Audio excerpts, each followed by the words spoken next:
Welcome to Let Me Know How It Is, a podcast about all things geek. We're here for our thoughts and reactions for Day 2 of DC FanDome. If you're new to the show, thanks for joining us. We release new episodes every Wednesday. Quick reminder, you can find us on YouTube. Just please don't forget to hit that subscribe button. Thanks for listening.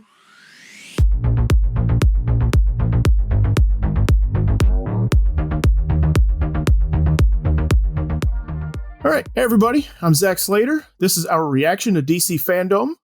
Again, the second day. I'm here with... I'm Frank Melman. I'm Tommy Smithereens. And I'm Clifton. So these virtual convention episodes are a little looser than our others. You may hear some typing and mouse clicking in the background. That's because we've watched and seen as much as we can already, but we're still sending things to each other back and forth, things we think is cool, interesting news, stuff like that. So you might hear some of that in the background. We're just letting you know. So here we are for Day 2 of DC FanDome. Day 2, and a month later, actually. Day 1 was back in August. You could check out our reactions to Day 1 on letmeknowhowitis.com. So what was everyone's favorite news item that dropped today? I'd like to say Young Justice, the reveal of the title, and the table read that they did. Well, not table read, but Zoom read or whatever. Yeah, like radio show. Well, not even radio. Yeah, but like... Yes, was it sponsored by Tide or some other soap box? Right. yeah. Soap company. Yeah.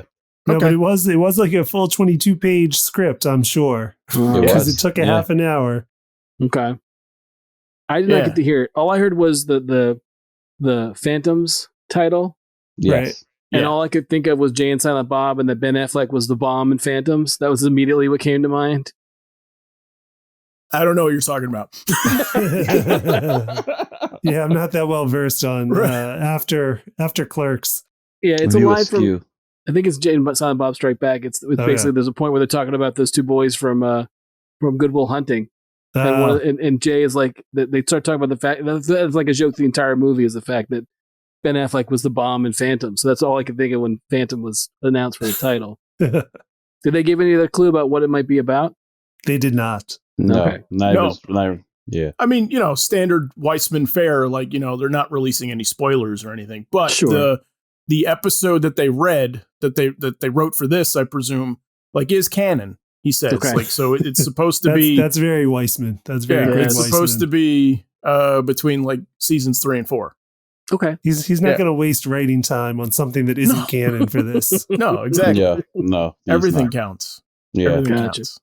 Gotcha. So, And there was an item that seemed of interest in that script to story, to narrative. Yeah. And it was that Arsenal returns to the team. Yes. Okay. But Yeah. another telling is what they did with Clayface. That was interesting as well. Right. How Yeah. they did a heel turn. Face no, turn. face turn. Sorry, face turn. Yeah. Is it Alan Tudyk? No, it was Nolan North. Oh, okay. Maybe they're the part of the Detective Comics where it's like Clayface and Batwoman and like the recent one. Yeah, that's what I was saying. Yeah, the James Tynion run. That's it, yeah. Okay, so Tommy, you want to set it up or me? Or Clifton? Who wants to do it? Please set it up because I'm also don't know the details based upon his run.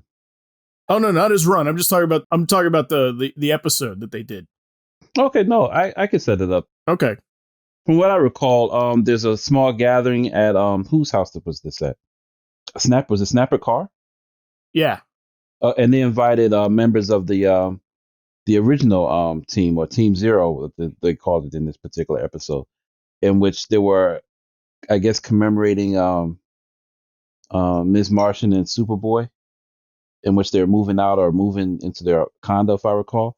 But what begs interest is the clones, the Harper clones, were doing a job in which the Suicide Squad came in to, I guess, fight them. Yeah, if I recall. I'm sorry if I'm leaving out any details concerning the matter, but it was shocking to find out that one of the Harper clone team, I forget what they call it. Was it Sharp or Arrow? What was the name of their security Bow team? Hunter. Thank Bow you. Hunter Security. That's Thank what you. it is. Bow Hunter.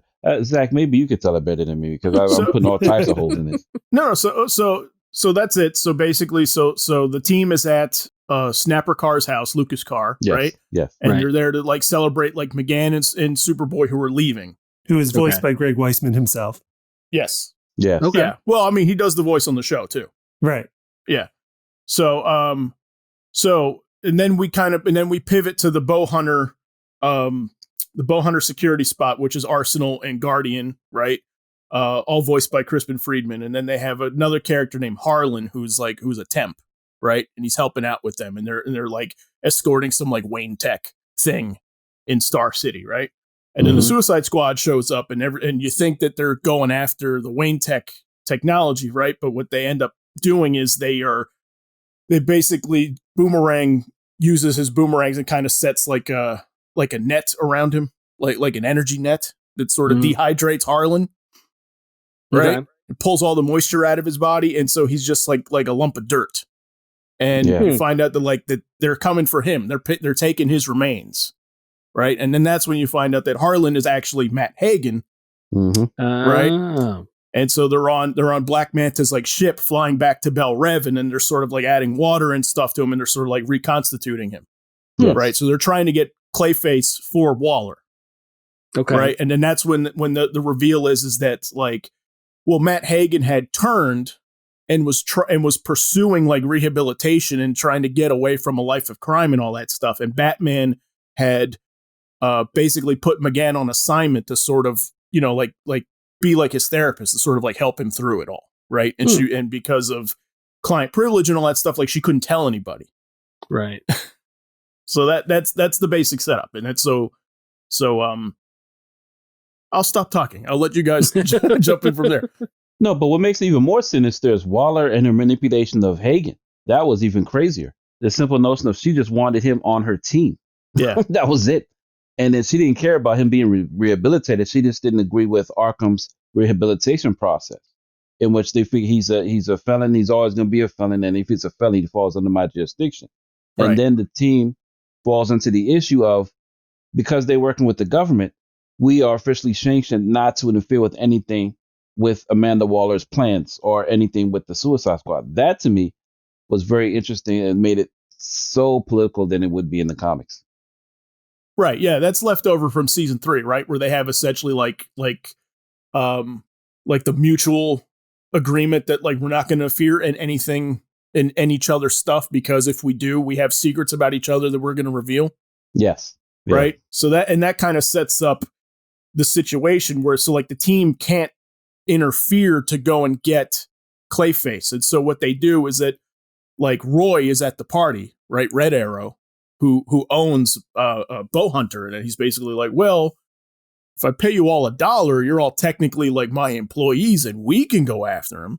And that's sort of the setup. There's a really cool scene that I thought too. There's a nice bit where Crispin Freeman is like having a conversation with himself, like as Boomerang and fun. as Red Arrow. Yeah, that's fun. Or Roy, I should say, because he's not Red Arrow in this. But yeah, it was just fun to see him like go back and forth and doing the voices.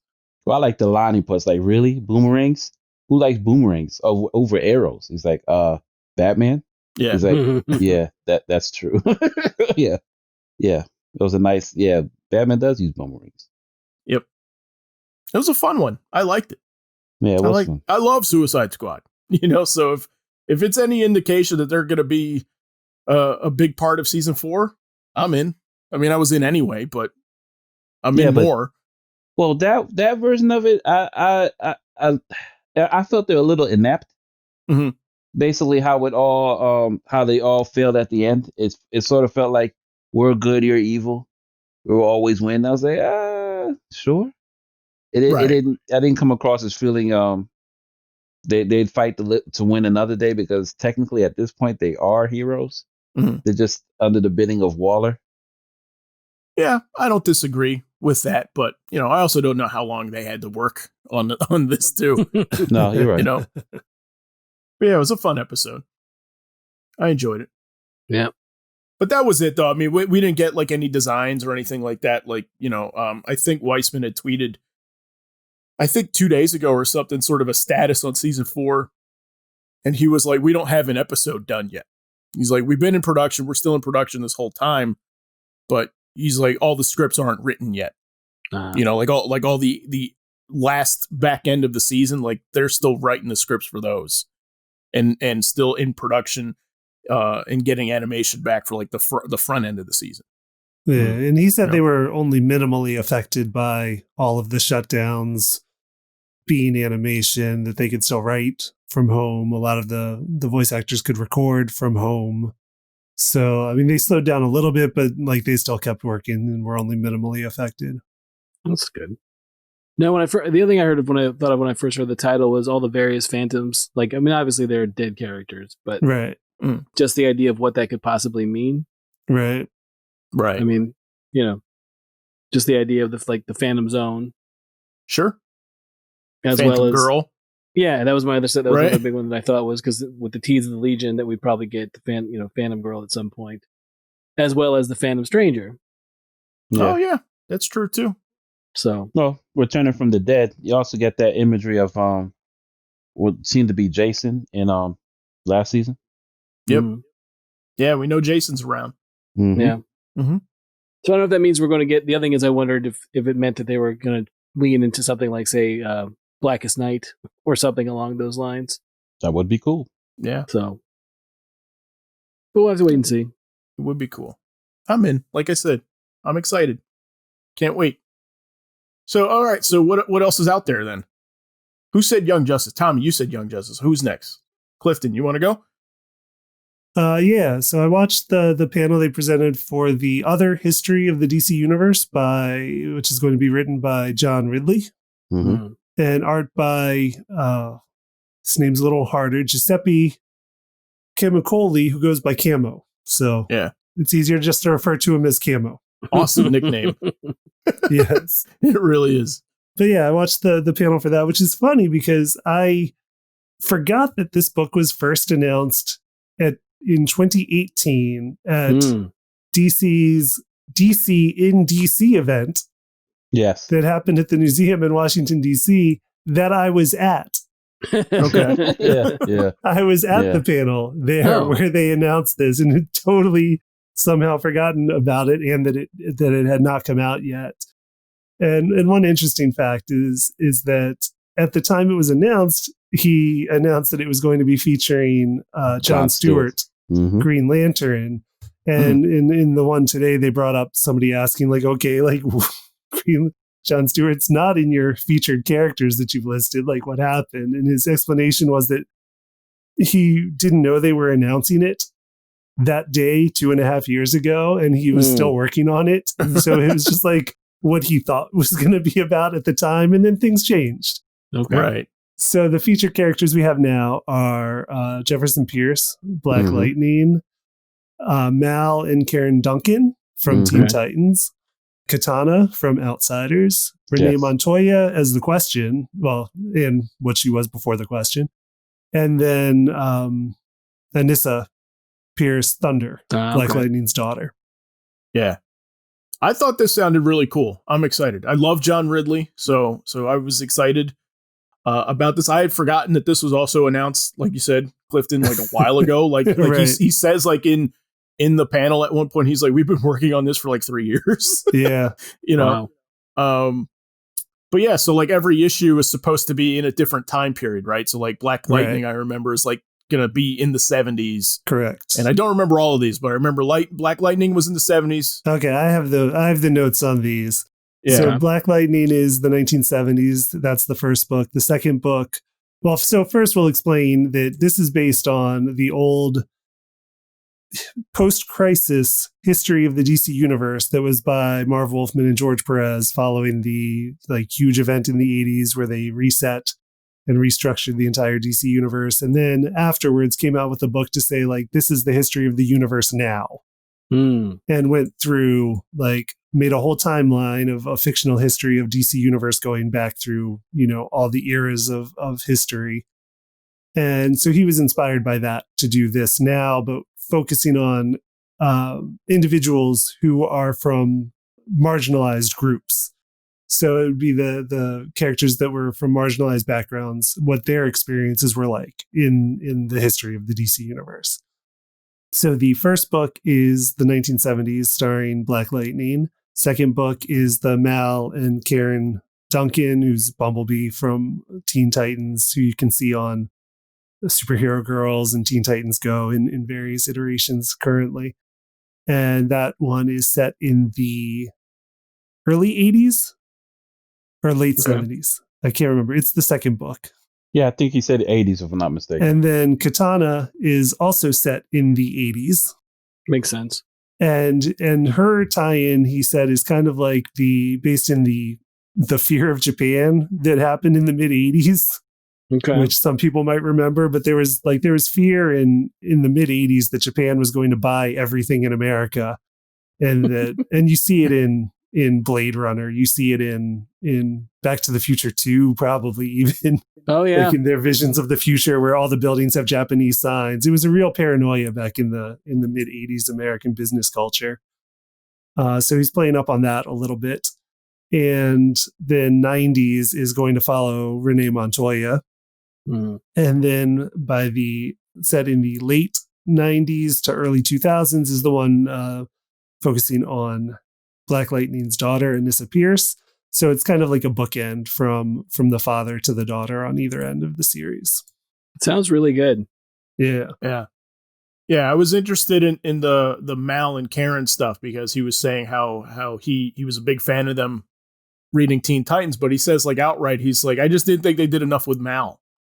He was like, Karen gets featured a little bit more, but he was like, I just thought that they could have done a whole lot more with Mal at that point. So I just thought it was cool that, he's playing with characters that don't get used too often. Right. Yeah. Yeah, I think the book is coming out, November, they said? Yeah, that is correct. It is in November? Okay. Yeah. Yeah, very cool. 5 parts. Yeah. From the pictures that they put up during the conversation, it looked really interesting as how you depict the characters.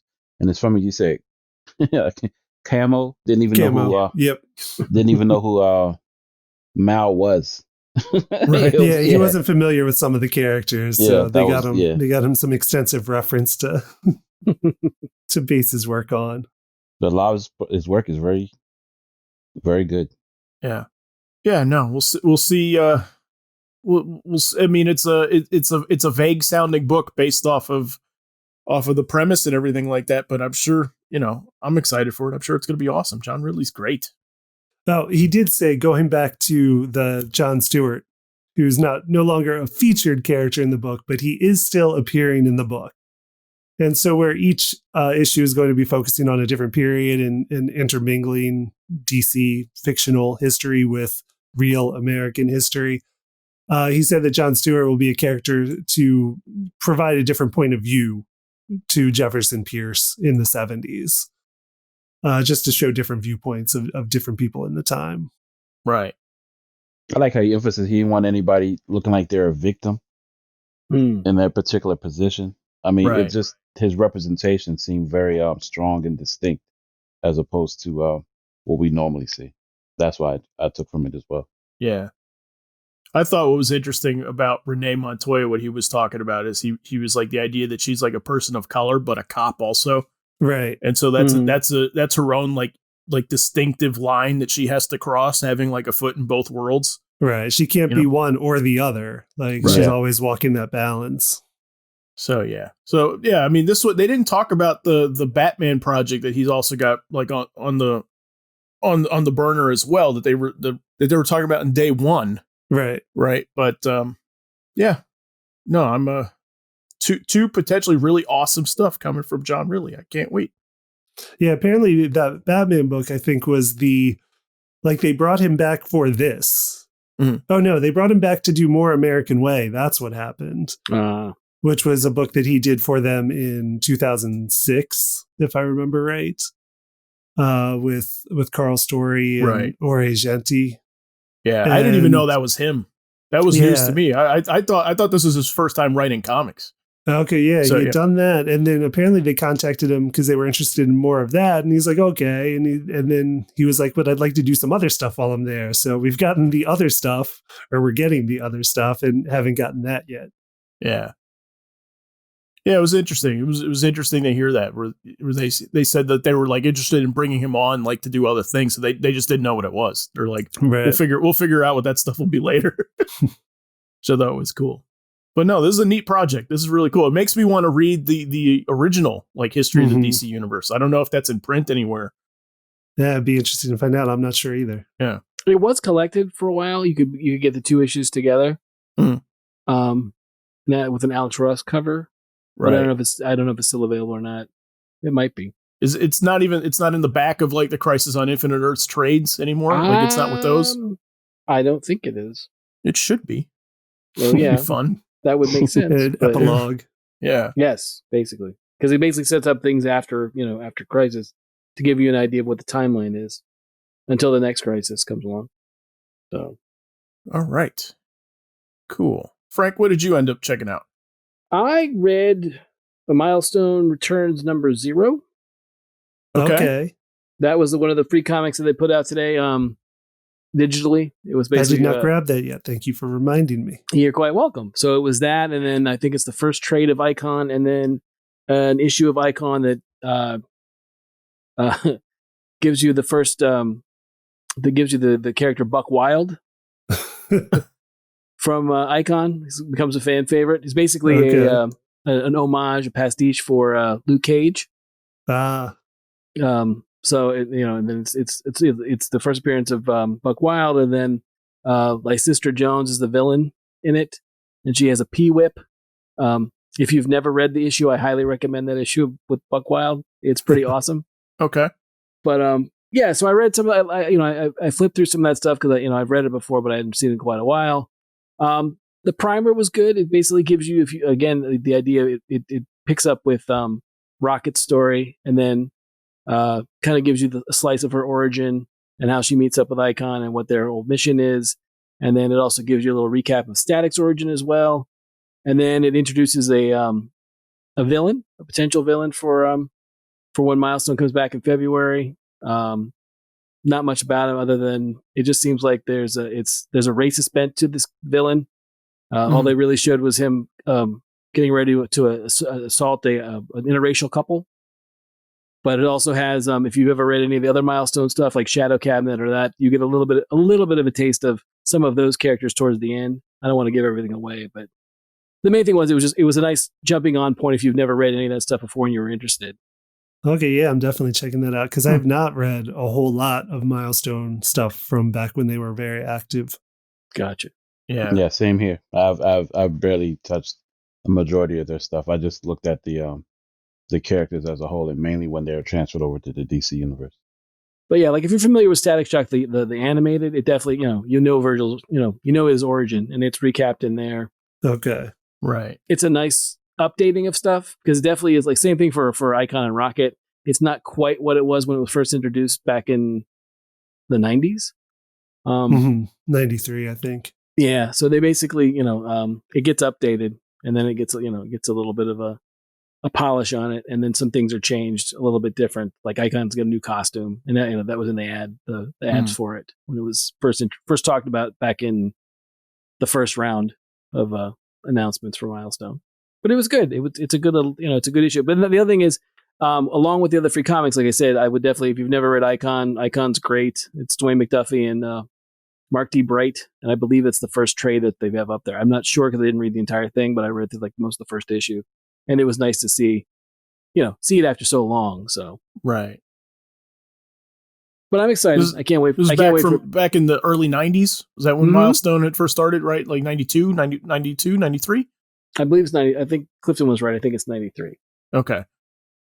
Yeah, no, it's cool seeing them really push Milestone again, which I like. And I didn't check this out, but they were also showing like static episodes.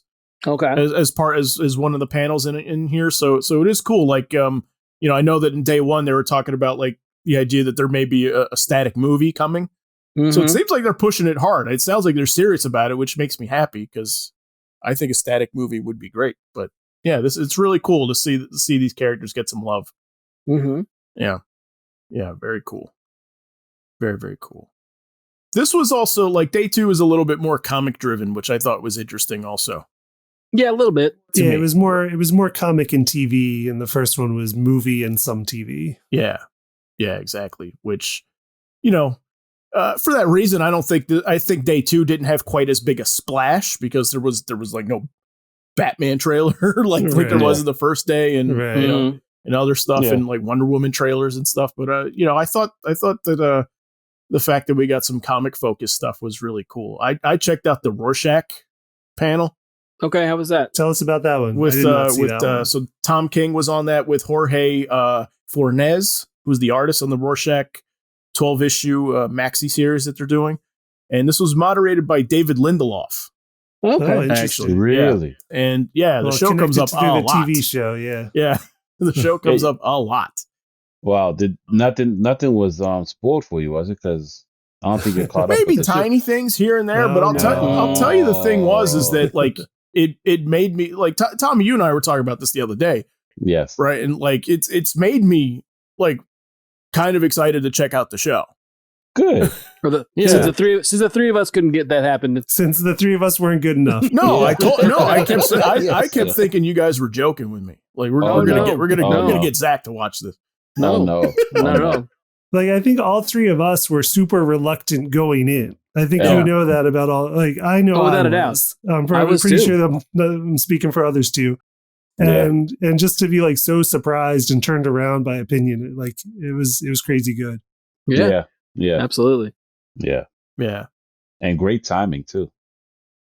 No, it does. So what's interesting though is that the show I think kind of was the first to crack that like, okay, we can play with it now, right? Because the before Watchmen stuff I don't think had that effect. I think people still kind of rejected, doing anything with the characters at that point, right? Like Darwin Cook did the Minutemen book, and I didn't buy that until he passed away. Like even Darwin Cook couldn't sell me on a Watchmen thing. But there's a lot of great talent involved in all of those books, and even still, I was reluctant on those two. Yeah, but so it sounds like the show is like a quality piece that came out that actually proves that there's stuff to be done here, and people can still add to it and still honor the work in some way. And that's what I think this Rorschach book is attempting to do. So like one of the things that Tom King was saying is that like this was offered to him in the past and he's turned it down for a while, right? Because his mentality was, he was saying, he's like, you don't want to be the guy that follows Richard Pryor on stage. Sure. Right. And then he cited the show also as being like that. The show was, he saw the pilot and that's what opened the door for him. He's like, oh, okay. Like, no, like people can follow and still do cool stuff. So given time, Steve Ditko comes up a lot in this panel, which was shocking. So they're talking about how Rorschach was conceived as sort of a homage to The Question and Mr. A, who were these Charlton characters that Steve Ditko had worked on before. As he was putting it, that before he started like kind of becoming more reclusive. Before he became a hermit. Yeah. Yes. Yeah. So it looks like Steve Ditko is very much like a big inspiration for this book. And then like at one point, like David Lindelof asked him, he's like, do you think he would have liked it? He's like, oh no. He's like, I think Ditko would have hated everything I did. Okay. He's like, God bless him. I love his work, but he's like, I don't think he would have liked any of my stuff. Right. No, there are stories of like kids who love Spider-Man writing fan letters to Ditko and him like just returning them with like yelling at them on the back of a postcard or something. He would have hated it no matter what it was. Yeah. So, but no, it sounds interesting. They do reveal in there that, the character is connected to the original Rorschach, which you will understand sort of who he is and what that connection is in the first issue. But, they're playing it vague for everything else. They're saying that they're not trying to necessarily follow in their footstep in Alan Moore and Dave Gibbons' footsteps in that sense of like, they're not looking at like structurally, like how to do it the same way.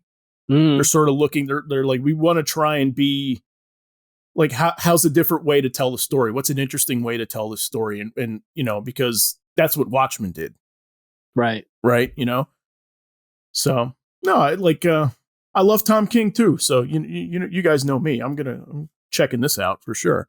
So they mentioned, you said that they mentioned the show, and then I know that the only thing I read about the panel that Tom King said was that they weren't going to. Well, he was careful not to contradict anything they'd really done in the show.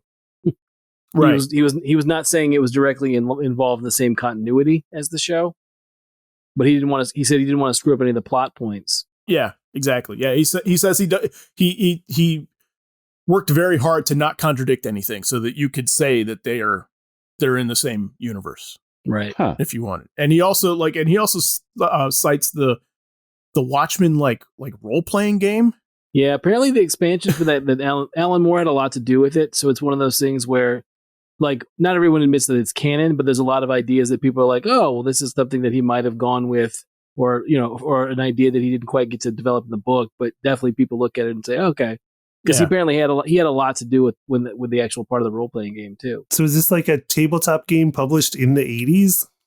I believe I never even heard of this, but yeah, there was. I mean, Marvel and DC both had role playing type games, tabletop. Right, I had the Marvel one. Right, like they both had them, and obviously they both it was based off the D&D model. Right. So they had modules, and modules were set up like there's one that's got like there was an atlas for like the DC universe that was basically the atlas you could use to play if you want to expand beyond, say, Gotham City or Central City. I remember seeing that before because it puts Gotham in like New Jersey somewhere. Mm-hmm. And then there's a Wonder Woman module for Themyscira and Paradise Island and all the Wonder Woman here, like allies and villains and all that stuff. So there's like different things that you could do, and then like there's actual adventures you could take characters on too. And there was one for Watchmen. But it's one of those things where I've never looked at it. I don't own it. I don't know if it's one of those things that's astronomical on eBay or one of those sites. I don't know what else you could get. I'm sure that someone's got it, archived, right? Yeah, somewhere online. But I've heard that it's very much a lot of like extra stuff that. And the other thing is, if you've ever read an Alan Moore like proposal or script, they're highly, highly detailed. Alan Moore can spend 3 pages describing the door that leads to the first panel of his stuff. So that's nothing against it, but it's one of those things where anytime I've read an Alan Moore script, I'm always amazed at the amount of just sheer. I heard in stuff. a Len Wein interview once when he was talking about Alan Moore's script writing, he was like, he goes from one end of the page to the other, like he doesn't use margins. He just goes until the page ends. Well, the funny thing about the story that I've heard about Watchmen with Len Wein was the idea that Len, I guess, was the editor at that time. Yeah. So when Alan Moore was turning in like the stuff for Watchmen, he was blown away and blown away and blown away. And then you get to the ending, and he calls Alan Moore on the ending of Watchmen. And I don't want if you've never read Watchmen, I'm not going to spoil it for you here. But he basically says, you've given me the end of an Outer Limits episode. Oh, really? You basically cribbed this. You basically cribbed it from this episode, and it was one of the things where Alan Moore was like, "Well, I stand by it. I'm not changing it." so as far as I know, it didn't get switched. But that's the one that I always think of when I think of it. I mean, I still love the ending of Watchmen. I think it's a great ending. But I had a question for you. Was Doomsday Clock mentioned at all? Not at all. Not at all. That's the one that I was surprised. I thought it'd lean into it. The fact that he said it's taken it from a Rorschach's perspective, but not at all. Unless there's some detail about it that it's mentioned that went over my head. Okay, but explicitly, I didn't hear the word Doomsday Clock at all. Because I mean, not to ruin Doomsday Clock for anybody, but Rorschach's in it, right? Or at least the person that you feel is the what do you call it? The recipient of being the next Rorschach. Yeah, so that's one of the things where it's kind of like the idea that they're introducing another one. When we just got one again, we've talked about this a little bit, and maybe we've talked about it more off podcast and on. Just the idea that's one of the things with DC now is the idea that everyone has their own little fiefdoms and projects, and nobody seems to be talking to anybody anymore. Right. And the idea that true. Mm-hmm. You've got you had Doomsday Clock, and that leads into another thing that I took a look at and actually read the first issue finally was. I mean, we won't go into spoilers for it, but was Three Jokers. The idea that Jeff Johns has this whole Three Jokers story going on from years ago when he was on Justice League. And in the meantime, there's been, the Joker War stuff that's going on. There's all this stuff with his Punchline character, and all of it doesn't seem to jibe quite well. Mm-hmm. So it's just interesting that Doomsday Clock is not mentioned at all in this panel. Right. Yeah. No, I mean, it's just, I don't know where it connects or I mean, maybe it's mentioned later on in the series. Who knows? I mean, it's 12 issues. We'll see. But I'm excited 12 issues. It's 12 issues. It's 12 issues. Yeah. Wow. Yeah. Okay. Yeah. Okay. Tom King only writes in 12-issue arcs anymore. Yeah. Okay. Very good. Pretty much. Tom King likes a big room. It was cool seeing him and Lindelof sort of talk to each other too, because there did appear to be some genuine, appreciation of each other's work in there a lot. Like Lindelof is also like I love Vision, I love Mr. Miracle, like I'm a big fan of your stuff too. So it was cool. Okay. So, what else was out there though? Oh, for me, I took a liking to the new season of Doom Patrol because the second season ended with a really big cliffhanger. So them to announce that's coming is a relief. I'd hate to feel that didn't get enough views on HBO Max in order to garner a subsequent season. Mm-hmm. Yeah, I mean it's not really a plan; it was more of an announcement that I was looking for, as opposed to getting information from the people that built the show, or whatever. Yeah, I mean they're one of the ones where like production's kind of on standby for everything, so they don't have much to show. Mm-hmm. Just talk about vaguely what they'd like to do, maybe. Yeah. If that. Right. And what's weird was it was definitely a lot shorter than the first season, like noticeably shorter. I almost felt the need that they cut this season in half, maybe to accommodate the current pandemic constraints that have been placed on the industry.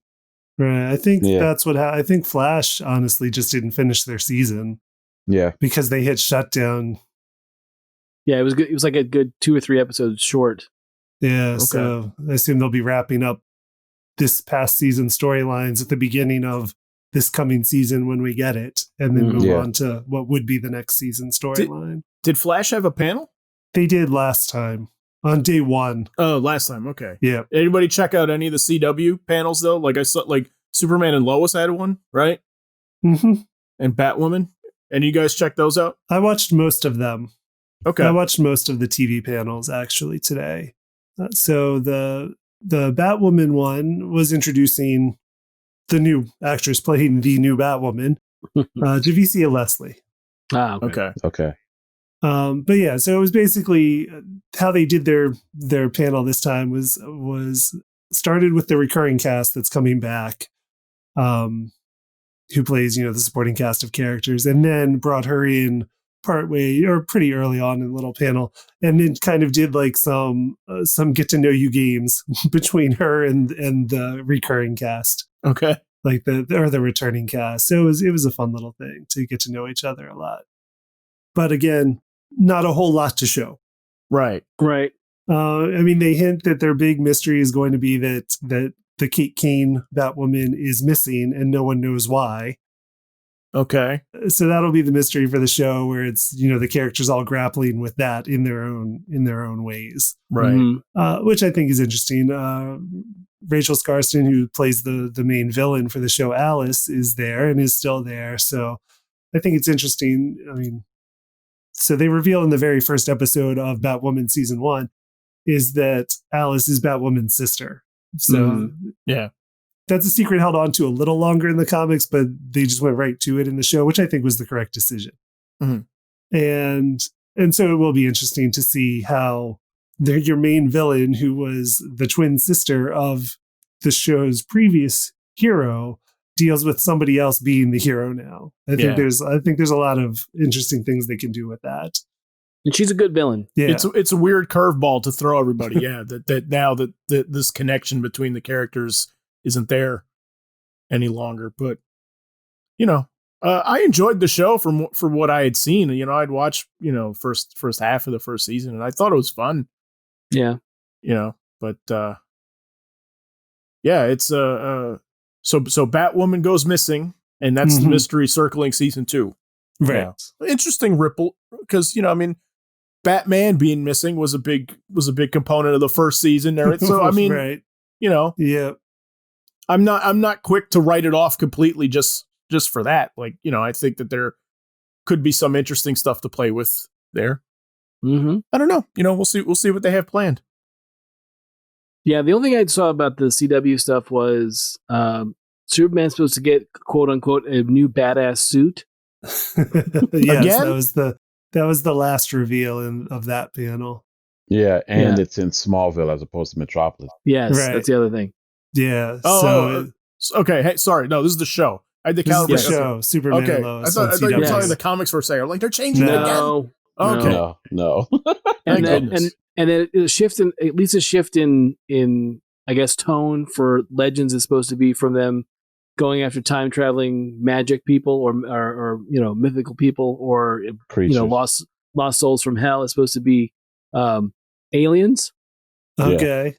Okay. I did not see the panel for Legends. Okay, and that they're supposed to be shifting away from that to it's time displaced aliens, as well as they're introducing a new character that isn't really. I mean, it's a brand new character. I guess they're done with using regular DC characters for whatever reason. Again, there's been no real explanation as to whether it's again a moratorium on what's used in the movies and what's used in the TV shows, but still, right. I mean, there's a million alien races you could use throughout DC Comics to fill a cast member spot, but maybe they will. I don't know. But right now they say they're not. So, yeah. Going back to the Superman and Lois for a second, so they did say that they have 2 teenage sons. Yeah. Despite them being so young. Okay. Superman and Lois actors. And it was a change because in the continuity of Supergirl, they had one baby son, like around the time that the Crisis event started on the CW shows. And then they used the Crisis event to basically be like, okay, now we can do whatever we want on our other show and just say it was changed because of that. So by the end of Crisis, they've got 2 sons who are teenagers instead of one son that's a baby. Interesting. Well, because Bendis did something similar as well, too, where he took Jonathan Kent and aged him up.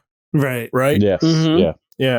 Yeah. Convergence, it was a baby, and then the next thing you know, he's a kid, and then Bendis is the one who basically decided, no, I want him to be the teenage Superboy, so let's age him by sending him into space. I wonder if it's motivated to sort of like follow that suit a little bit. It's possible. I'm curious. I don't know. The showrunner did, whose name I'm blanking on at the moment, but the showrunner was on the panel and talked about like a lot of the choices seem to be lining up with things in his life. Okay. like he has 2 sons. Todd Helbing. Okay. Yeah, that was it. And so it's probably a combination of him seeing stuff in the comics and be like, oh, like I relate to that, so that's what I want to do. Right. Because he also talked about their move back to Smallville. He wouldn't say why they moved back, just that something draws them back to Smallville. And he just likened it to himself growing up in a Midwest city that depended on one company that like kept the town, was the heart of the town, and that company left, and then the town just started slowly dying. So there's some seem to be some autobiographical elements that he's putting in the show. It's an interesting choice, I think. Just Lois alone in Smallville, right? Just to see that character and have to be put in, like, take her out of the city and put her in that, scenario. Right. Outside the fact that actually the show Smallville did it, but right. you know what I mean? Like, sure. Right. Like in this capacity, I think it's interesting. But that wasn't established professional Lois. Yeah. Right. I mean, it's also funny the idea that there's scenes in the Crisis on CW where they're actually in Smallville as, Lois and Clark. So right. So we'll see. I mean, I'm excited for it. I like Tyler Hoechlin. Is that his name? Yes. I like him as Superman, and I like him as Clark. I think it's a good, and she. Yeah, he's very good. Yeah, I think they're good together. So I think it should be a good show. But yeah, it's one of those. It'll be interesting to see exactly how all this stuff plays out, especially once they, considering where we are. Is it premiering this fall, or is it next sort of hung year. Up too? Next year? Okay. Yeah, they said next year. And the other thing about it was that at one point when they first announced it, they said, since they'd done Crisis, and Crisis was huge and like by far the biggest undertaking they had done, that they were sort of going to pare it down for a while, where it's going to be kind of like a Brave and the Bold issue or like a DC Comics Presents issue where you'd have a character teaming up with another character for a couple episodes, but nothing nearly as big as it's like a company crossover. Right. And the first one was supposed to be with Superman and Batwoman, so I don't know how that's going to play. Right. Whether they had to scrap those plans or whether they're still going to do it with now that they have a new actress and a new character playing Batwoman. Right. So But the other thing about Crisis that I thought was interesting was what they again talked today a little bit about the Flash movie still being on track. Okay. Yeah. And the idea that it is going to be somewhat Flashpoint light, where it's not going to. I don't think it's going to be quite as big as they once planned. Where it's supposed to. It might be still because there's still rumors of Michael Keaton's supposed to be in as Batman, as well as Ben Affleck is coming back as Batman. Yeah, and as well as other DC characters from previous stuff. So it's kind of one of those. I wonder how much the actual Crisis on the television shows is going to play into that.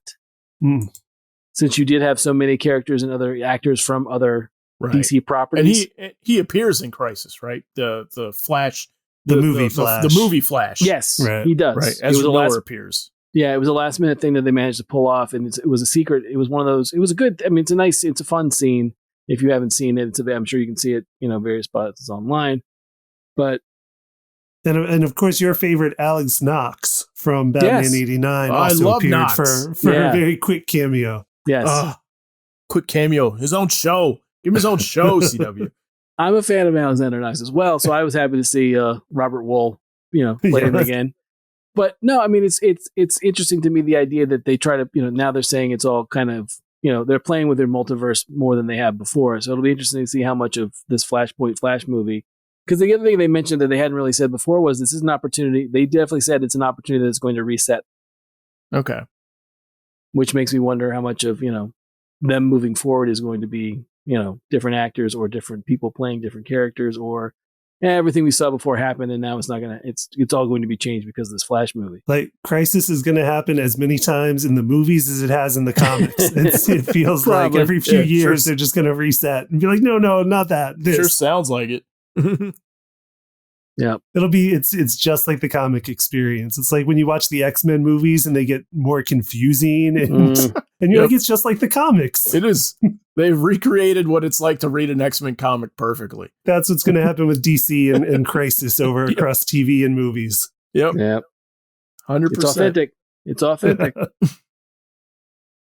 Yeah. I checked out the Death in the Family DC Showcase panel. Okay. Which was cool. I watched that one as well.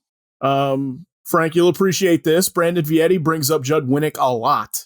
Yes. Oh, really? Which is cool. A lot. Yeah. He's very appreciative of Winnick's work. Yeah. And understanding his role in trying to follow up Winnick's work. Yeah. Okay. He even got like a credit in the opening credits that they showed, which looks really cool. I mean, it looks like a Pixar, like Incredibles-y, like not detailed, but the detailed sequence. Yeah. Yeah. Judd Winnick gets a credit in there as well, which is really cool. So we just put up the extra about our predictions and thoughts on Death in the Family this past week. Yes. And one thing that Zach mentioned in that was that in the voice cast, they got the guy back who played Jason Todd in Under the Red Hood 10 years ago, the animated movie that this is a follow-up to. But you failed to mention that was Vincent Martello, who is the voice of Phineas. Right. That's who is the voice of Jason Todd and is returning. So I thought it was a fun fact. Phineas from Phineas and Ferb is the one going toe-to-toe with Joker this time. Yep. Yeah, no. Very cool. So they did reveal some information about it. So one of the interesting things that I heard about this was that they said that the digital version, that when it comes out, they can't have like the choose your own adventure aspect for the digital one. So what they have is sort of like the prearranged like branches, like preassembled in the different cuts. And they're sort of just like, you'll get all of those versions. Yeah. You get 4 different preassembled linear choices branches. Yeah. Sort of. In addition to all the other showcases that came out like this year, the Sergeant Rock and Phantom Stranger, Death, and Adam Strange. That one. But they also said but if you get the Blu-ray, you get there's something like 5 minutes of extra footage attached to it for this, which I mean, like this is a 20-minute short, depending on which path you take. So like 5 minutes is a lot of extra stuff potentially. So pick up the DVD. Yes, for the full experience, for the full interactive experience, the DVD. But somebody had asked like how much content there is, and all combined in different branches, and they couldn't really say, but like one main branch is following from start to finish is 20 minutes, but then there's other branches that are like 7 minutes from the branching point. And then one that's 30 seconds. Yeah. Yeah, that's what they said. Yep. So it's a quick finish apparently after your choice. Yeah. Wow.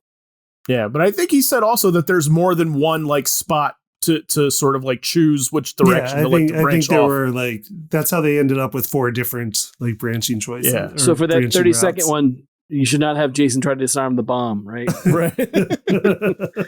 Unless you want to. Yeah. Jason disarms bomb. No, don't do that. Get out of there. Well, what was interesting about this is it sounded like it was the complete inverse of how I envisioned this project to start off. It sounded like they wanted to do an interactive movie. Right. Okay. Right. And then they said that basically Bruce Timm was like, well, like the most interactive like moment in DC history was Jason Todd dying. Right. Mm-hmm. Yeah, that's what I got from it too, is that it was Warner Brothers Home Video, I guess, seeing, the success of Bandersnatch and such, was like, well, we should do one of those, and then went to Warner Brothers Animation and was like, what can you give us that's interactive? And then like Zach said, Bruce Timm was like, wow, like I can think of something. Nice. So yeah, no, I think it looks cool. They showed a clip, which is fun. Sort of somebody asked about like Easter eggs in the piece and stuff like that, and so there's a point where you see Jason like fighting Two-Face or something, and they're in like a location in the mall, and like and like a giant phone falls on top of them. They're like in an electronics store or something like that, Okay. And, like a Dick Sprang giant phone. Yeah. Well, okay. So you caught that. You caught that first. That's what he mentions. Like, well, he's like big set pieces was always a thing in Batman, like Adam West stuff. He doesn't say Dick Sprang, but that's where my head went to when that's exactly where it comes from.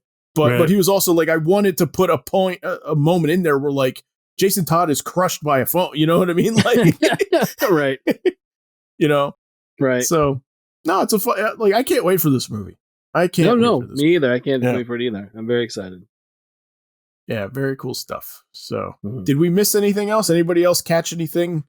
I mean, I watched a bunch of the stuff. Okay. Like a lot of the stuff. But I mean, some of the other TV ones I watched, like I watched the Stargirl one, which was interesting. I like the cast. It's a lot of like young, fun actors. Not too much surprising or revealed in that. They're prepping for season 2 and kind of on hold. We might get Dr. Midnight's Owl because we didn't in season 1. Okay. We saw it, but cool. Hootie might return for season 2. Character, one of the major characters is going to return. Shiv, who plays the villain. And then one thing they said was that there was a character that in the show ended up being Dragon King that was initially supposed to be Cobra. But Jeff Johns made that change somewhere along the way. Was an interesting fact about the show. That's a really big change because those two characters are, they're not really interchangeable. But I mean, that's what came out of that one. I'm going to surprise you all with this one. So I watched the Pennyworth panel. Oh, wow. Okay, cool. Okay. Because I watched Pennyworth. Oh, I didn't know I've seen the entire first season. Are you admitting something to us, Clifton? I watched it last week on Epix. Okay. It was one of those things where like I'd seen the trailers and was like, oh, like that looks kind of cool. Like it looks fun. So just within the past couple of weeks, I finally watched it all and then didn't know if there was going to be a season 2 and then saw it on the schedule for this and was like, okay, yeah, like I guess it did get picked up again. And like I enjoy the show, but it's all predicated around the idea that got introduced sometime in the comics and in other stuff that Alfred's not just a butler, Alfred Pennyworth, Batman's butler, is not just a butler. Like now he was James Bond and like SAS agent and like special operative and a spy and all this. And I actually think that idea is pretty dumb. Okay. Yeah. Like in the comics, I don't need that.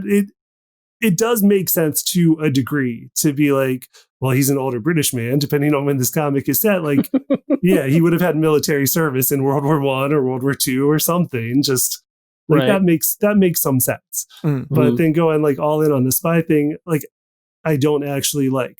But I do firmly believe that if you're going to do it, then just go all in on it. Okay. And take it as far as you can. Mm-hmm. And that's what this show tries to do. So I respect it for that. I mean, I think I think it's an Untold. Was it Untold Legends of the Batman? I think it's yeah, I think it is. It's from that. Okay. Where it's Byrne and is it who is it? Len Wein? It's Len Wein. Len Wein. Yeah. And Byrne, and they do it, and it's fine for like a panel or two, and then since then it's sort of snowballed. I prefer it. I mean, I don't mind the idea of him being like, at one point he he'll learn that stuff, and that's fine. I also like the idea that he does in some cases have the background of being in the theater. Yeah. Mm-hmm. And more the idea that he picked up a lot of stuff by playing different roles. Right. And I think Zach, the bit when in Morrison's Batman and Robin, where Dick is afraid to basically be Batman, and he talks about like, no, you're playing a role. Like, I understand that this isn't normally the role that you play, but you can play this, and basically shows him like within a page, the transformation that he can make to basically pull off being Batman. And that's where I think, it's kind of like, A and B column for Alfred, where I like some of that stuff, but I agree. Like, I don't know if I necessarily want him to be, like the Lion and the Unicorn, right? That kind of stuff where he's like completely the James Bond badass, as well as the fact that he takes this job of being like, it's almost like Mr. Belvedere. Like Mr. Belvedere had a whole, had this whole life outside of being a butler, but therefore he's working with Bob Euchre in the suburbs. And it does get like played up more and more and more, like to a higher degree, right? Yeah, where, like absolutely. It's hinted at in the Dark Knight and stuff like that, and then the Beware the Batman show that comes out like after that, like goes like all in on it and makes Alfred like Jason Statham. Yeah. Sure, you know what I mean. I don't hate it. I mean, I'm with you. I'm with you guys. Like I like it. I can eat it any which way. Mm-hmm. I just don't know that. I don't know that there's a version yet that's figured out a way to sort of mesh it all together and make it work. Like how this person ends up going to, because in the comics, the essentially like his father is the Wayne family butler, and he passes away, and then and asks Alfred to sort of like carry on his work. Right. And that is so far not in the show. Yeah. To me, it's like, I think there still needs to be something else to it. Right. For that, So in the show, going back to the show, your main characters in the show are actor Jack Bannon, who plays Alfred, who I think is very good. Like, he's a very charismatic actor, and I do like him in this character that he's created, this version of Alfred that he plays. It's got some like hints to a young Michael Caine. Okay. Like a 1960s Michael Caine. Mm-hmm. Same Cockney accent. Right. And then you have Thomas Wayne, who's played by Ben Aldridge, who is working for the CIA in London, infiltrating radical groups that are trying to start a civil war. That's a departure, but in England. And then you have actress Emma Pates playing Martha Kane, who is working with one of the radical groups that Thomas Wayne is infiltrating on behalf of the CIA. Mm-hmm. Sure. And so, like, where I go with it, like, I like the style of the show. Like, they just go into full, like, mod 60s British aesthetic. And so, like, there's a lot of stuff, like, where the style just sells me on it. Like, the atmosphere of it sells me on it. And the performances are good. How's the suiting? Oh, you would love the love the wardrobe. Awesome. You should look up some shots. So they make them like Ian Fleming. Yeah. Okay, cool. But I mean, the other thing I was going to point out was doesn't Earth 1 also build on that? The graphic novel build on the whole idea of Alfred being. Yeah. Oh yeah, definitely.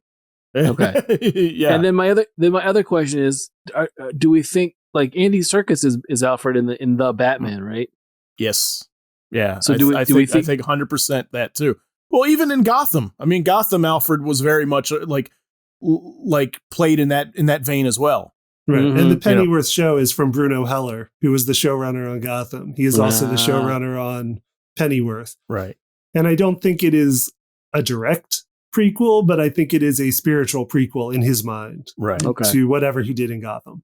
Gotcha. But yeah, that was my thing with Andy Serkis and the Batman. I don't think we're going to get a less grizzled Alfred. Right. No, I agree with you. Yeah, I think that version I think that component to the character's here to stay for a while. I think. Yeah. I don't see. But I do enjoy Pennyworth, so I'm looking forward to season 2. All right. Cool. All right then. So really quick, let's go around. What won FanDome Day 2? What do we think? If we all have a vote. Probably Young Justice. Okay. Being that it's been on hiatus such a long time, it was nice to see what they're developing and what they're pushing towards in the future. Mm-hmm. How certain characters are and where they want to position them. And the title of the series leads us to believe what they're trying to push forward, even though we have no understanding of what the story of the plot's going to be. Yeah. Just the name alone speaks volumes and what the direction wants to take it. Also, the inclusion of certain characters that you thought were done away are being put on the spotlight again, in which you thought that, again, like the simple mention of Clayface, I think it's going to be the first episode of the season, because that's how they started every season, with the interaction with Clayface. Yeah. Oh, yeah. That's true. You're right. Yeah. I agree with you. So for me, Young Justice wins. Just as insofar that they did something different. I think like as something you had to tune into this panel, right?